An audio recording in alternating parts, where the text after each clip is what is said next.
A Hero Born by Jin Yong. Jin Yong is the pen name of Louis Cha. This is a 1/4 of an English translation of Legend of the Condor Heroes, the epic Chinese novel, fantasy. It be described as like a Chinese Lord of the Rings because it's that epic, lots of characters. Instead of magic, it's martial arts and like different styles and really cool magic system.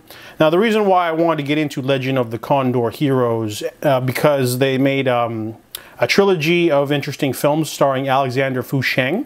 Back the Shaw Brothers Studios did the Brave Archer 1, 2, and 3, and then they did the unofficial sequels, Brave Archer and His Mate and Little Dragon Maiden, but those two are unofficial, but they're also based off the second novel of the trilogy.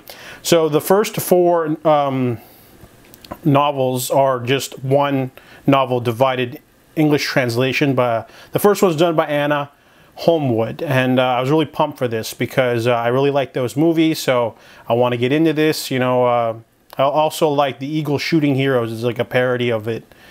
Pretty good comedy.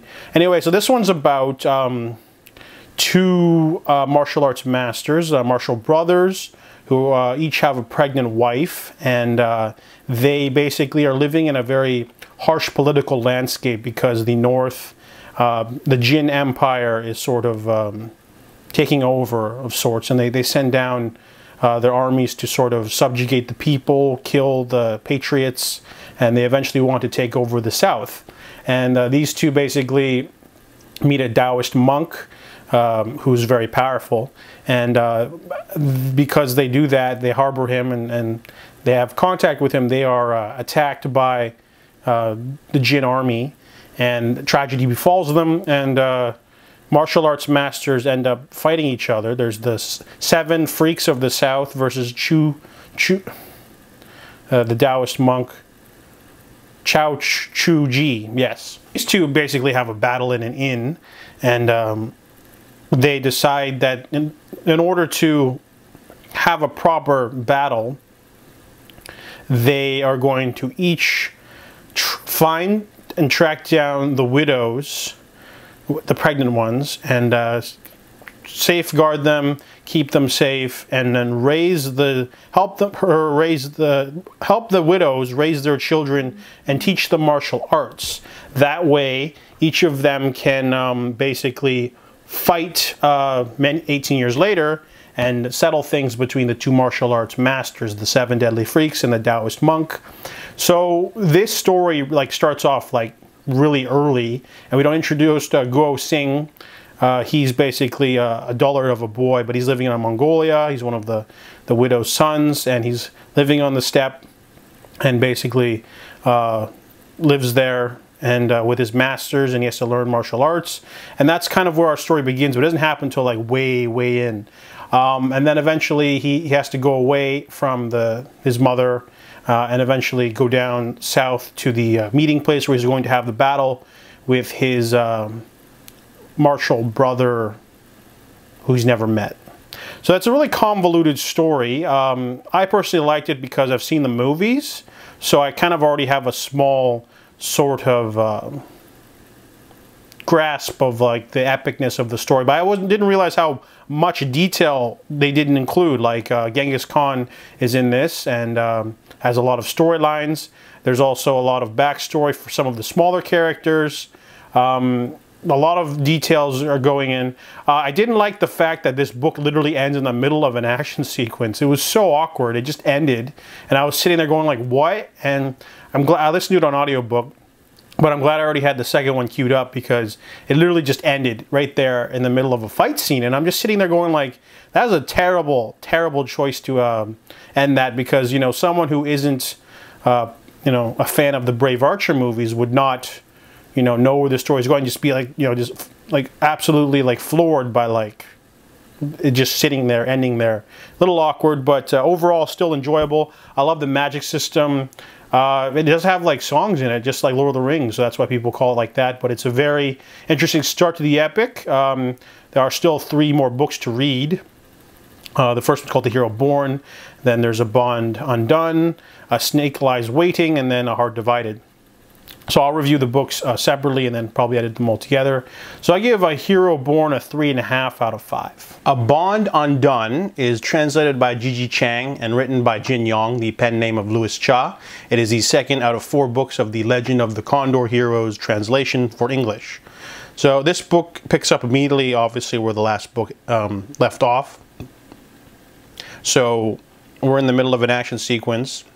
And this book basically leaves off and ends where the first movie, The Brave Archer from 1977 by Shaw Brothers, ends.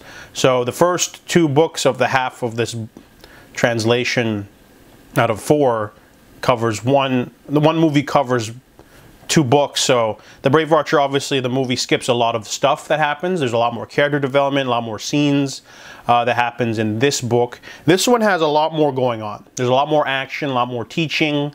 Basically, Guo Qing, he basically learns a lot from Count 7, the beggar king, and later the martial brother of one of the Tongjing group on Peach Blossom Island. So it's almost like a lot of training montages. We also get more stuff going on from Huang Rong, or Lotus Huang. I really like her as a character. She's like, you know, smart, crafty. She loves Guo Qing, and they're trying to basically get together, but there are different forces trying to keep them apart. And then we finally culminate to the amazing finale, the martial trials, which is one of my favorite parts of the first movie, The Brave Archer. If you're unfamiliar, everyone culminates on a battle on Peach Blossom Island when Lotus is betrothed to gallant Ouyang, and but Count 7 goes, but I was going to allow my student to marry her as well. So they're going to have a martial set of 3 martial arts challenges, the second 2 not being martial arts challenges. But I really like the more detailed version you get in the book. A lot more action in this one.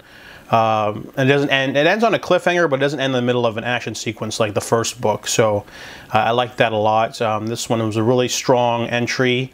Looking forward to the 3rd and 4th, which I'm waiting for the library to have the audiobooks.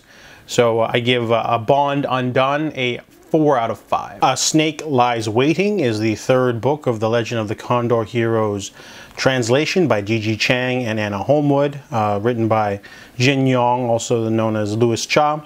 So the 3rd book the second book kind of left off at a cliffhanger, but the 3rd book essentially is the same plot as The Brave Archer Part 2, the Shaw Brothers film. I don't really like that film that much because, you know, something happens to the main character and he's sort of tabled for most of the movie. So the book is the same way. The book starts off with our characters going on that boat, and the opening sequence of this book is basically all high seas action on the high seas, which is interesting. And then they get, we later go onto an island where we have more shenanigans. Most of this was okay, but it was the reason why the book's called A Snake Lies Waiting is because it's mostly a confrontation with Venom Ouyang and Gallant Ouyang. Those 2 basically are causing trouble after, you know, the events of the boating thing, and then they're on an island. And when we go back to the mainland, then we get sort of more so into the main plot, which is mainly the sort of redemption of Yang Kang or not, because he's still on the fence of whether he needs to, you know, join the Song in their righteous, you know, rebellion of the Jin, or stick with being a Jin prince with all the power and wealth that he has. It's hard to step away from those things. Plenty of action. Mostly Guo Qing and Lotus basically have to hide out in this inn, and basically a bunch of characters pop by and there's a little bit of confrontations here and there. Very reactive part for them, so that's why I don't like that segment in the movie or the book. The book, however, expands. You know, the book has all this boat stuff that wasn't in the movie, and it's kind of like getting the full version at least, so you get to see all that. And then we get some more development here or there. More development especially for Apothecary Huang. And we introduce a couple new characters at the end when they go into having to defeat an imposter who's trying to take over the beggar clan. So that sequence is kind of extended. We don't get that in the movie. We do get more so in the book, and then the book ends not on a cliffhanger, but at least they have like a sort of thing happening to lead on to the next book, which I have queued up in my audio book thing. So this book was just okay, but we have to remember that this is the third in a series of 4. So if I have to give it a rating, I give it a 3.5 out of 5. A Heart Divided is the 4th and final book of the Legend of the Condor Heroes Quartet translation version. It's 4 books. One book divided into 4 parts for the translation.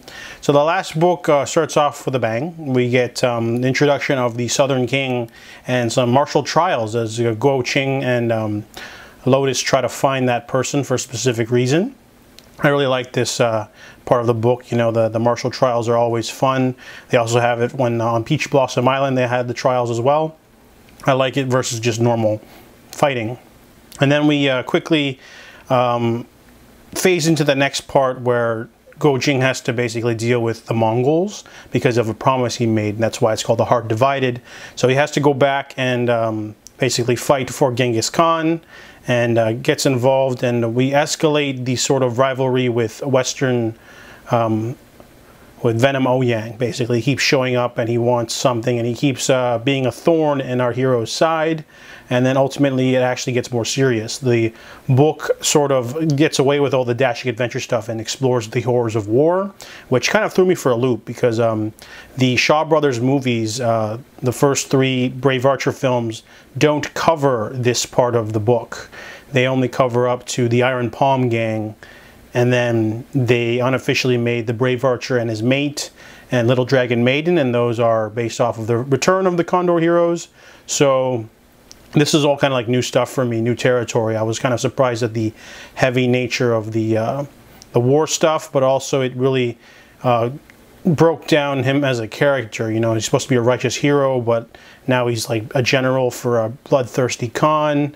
And then we sort of keep going into a few more twists and turns into a sort of, I wouldn't say unsatisfying, but it was kind of an abrupt ending, but it was still pretty intriguing to see where everything goes for the end.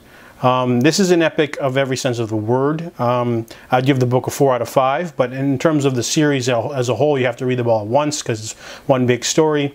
I can see now why Legend of the Condor Heroes is considered a, you know, a fan favorite of Chinese literature. I mean, hundreds of millions of copies, but that's just legitimate. There's also a lot of pirated copies. The characters are just so vivid and fun.